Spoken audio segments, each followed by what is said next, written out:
The Chargers just kicked off training camp 10 days early because of the Hall of Fame game, and they didn't even make it out of the gate before the injury bug hit again. Mike Williams and Elijah Molden have both been placed on the PUP list, and while it's technically not time to panic, the bad luck keeps piling up.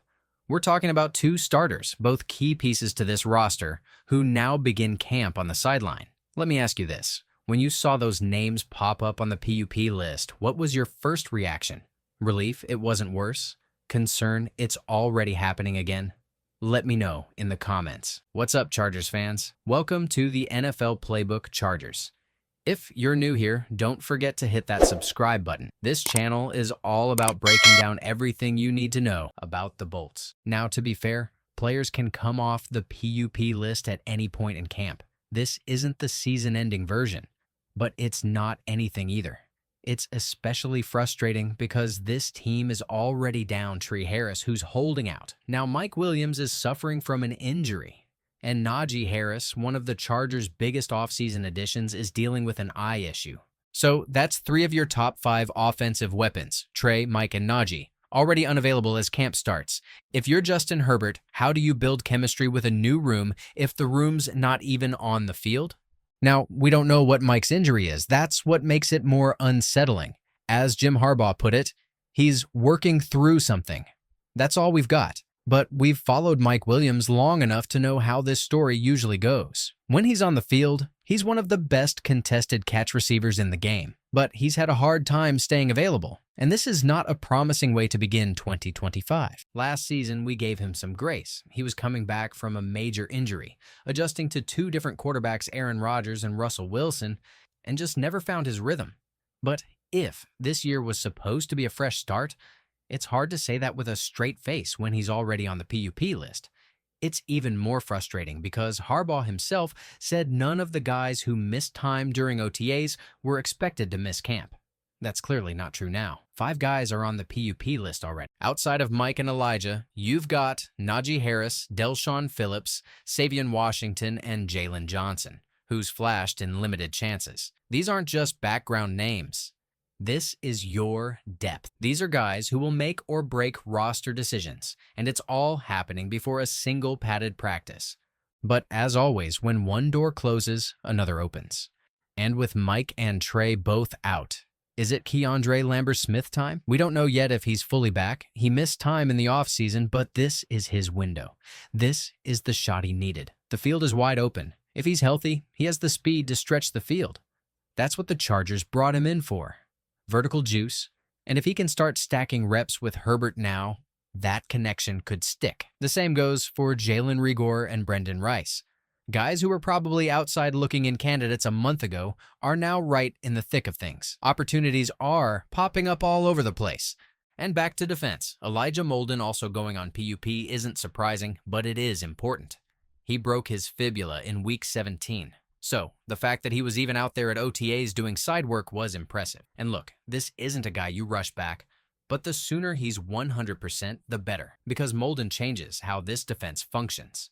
With him healthy, you can keep Derwin James down near the line of scrimmage, where he's at his best. Without Molden, Derwin has to slide back into deep coverage, and that dilutes what he does. It's that simple. And remember, Derwin James was an all-pro slot corner last season. That happened because the coaching staff trusted the back end. Molden's presence makes that possible. He's not just a piece. He's the reason the rest of the pieces fit together.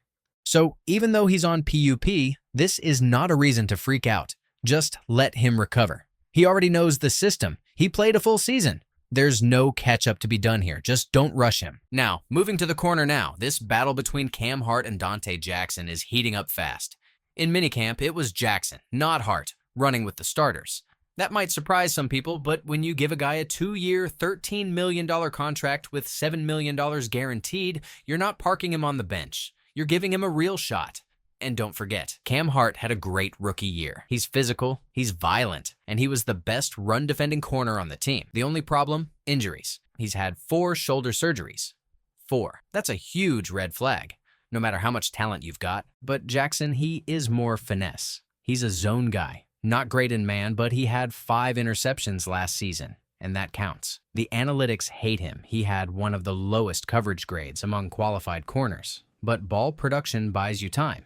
He'll get every opportunity to prove the coach is right. The big question is whether Hart can stay healthy and start making plays on the ball. If he can, this is going to be one of the most competitive battles in the camp. And it doesn't stop there.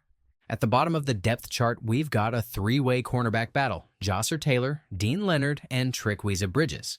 Benjamin St-Juste is safe. But the other two spots, totally up for grabs. Josser Taylor is interesting. The coaches love him. But his play last year didn't match the praise. He was banged up all season and just didn't look right. This year, he's healthy. And we know he's got speed. Dean Leonard, though, is the current starting gunner on special teams. And when you're fighting for CB5 or CB6, that matters. Same goes for Trikweza Bridges. He's fast, he's physical, and he might be the only one who can challenge Leonard for that gunner role. And if you're sitting there thinking this isn't an important conversation, remember, this team was starting Eli Apple at one point last season. You better believe these depth battles matter. Now, let's talk safeties now. Tony Jefferson versus R.J. Mickens. This isn't a straight head-to-head. They're different types of players. Jefferson is the vet, came out of retirement, and brings physicality and leadership. Mickens is the sixth-round rookie, young, fast, long, and a special teams ace in college. The issue is, Jefferson doesn't offer much on special teams. Mickens does, and that could be the tiebreaker. Or maybe it's not a battle at all. Maybe both make it, and it's Del'Shawn Phillips who's in jeopardy. Either way, Mickens is the future, and if he shows anything in camp, he'll stick. Jefferson, meanwhile, has had a full offseason this time. He's in shape, he's physical, and even Jesse Minter said, he's here, but he's got to fight for it. So that's exactly what this is going to be. A fight. And if I talk about linebackers, Junior Colson versus Denzel Perryman versus Troy Dye. Let me just say this up front. Troy Dye deserves more respect. He was the second best linebacker on this team last year. Period. Don't count him out. That said, the team wants this to be Colson and Dion Henley. That's the vision. That's the future. Colson has the talent. He was one of the best defenders on Michigan's national championship team. But last year, he looked a step slow. He wasn't in shape, and he never got comfortable. Now, coaches say he looks different, and Sanjay Lal, the only coach bold enough to say it out loud, told us what the problem was. Rookies come into the NFL out of shape. That's real. The season's longer, the speed is different, and not everyone adjusts immediately. Perryman, for all his value, is a two-down backer now. He struggles in coverage, so if Colson can prove he's the more complete player, he's got a shot. But again, Dye is right there. This one's wide open, because talent is one thing, production is another, and that's what camp is about, proving you belong. Let me know which camp battle you're watching the closest, and which player no one's talking about that you think could steal a roster spot. There's a lot more to come, and it's only just begun. Go Bolts!